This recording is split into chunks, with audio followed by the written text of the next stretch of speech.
L'aspect sur lequel nous, on s'est concentré, qui est ce qu'on appelle l'impact journalism ou journalisme de solution, en fait, on est parti du principe que les médias ont de l'impact quand ils parlent des problèmes, parce qu'ils alertent les gens, mais ils ont un double impact quand ils parlent aussi des solutions, non pas de façon volontariste pour défendre telle ou telle cause, hein, c'est pas de l'advocacy, mais c'est quand il y a des histoires intéressantes, de l'actu ou des informations intéressantes qui sont des solutions.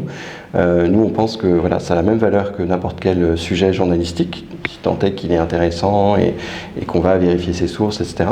Et voilà, et nous, ce qui nous intéresse, c'est pouvoir parler plus souvent de ces solutions innovantes. Encore une fois, dans le domaine de l'éducation, de la santé, de l'énergie, du contre le chômage, etc. Toutes les initiatives concrètes qui marchent et qui apportent des réponses à ces gros enjeux de société.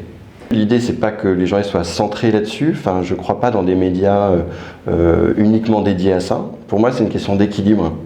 Et aujourd'hui, enfin, je sais pas ce que vous ressentez, mais quand on demande aux gens ce qu'ils pensent des médias, très souvent, ils disent mais moi je les écoute plus parce que, ou je les regarde plus parce que je trouve ça anxiogène.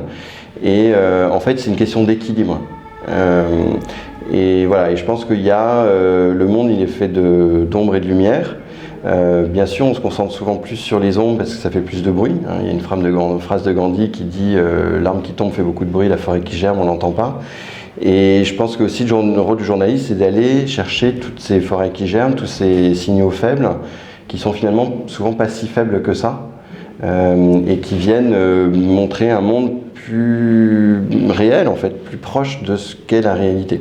Après, bien sûr, on dit toujours les trains qui arrivent à l'heure n'intéressent personne, mais si on parle des trains qui arrivent en avance ou des solutions qui font en sorte que les trains soient plus en retard, là, c'est des vraies histoires, c'est des vrais sujets et c'est intéressant.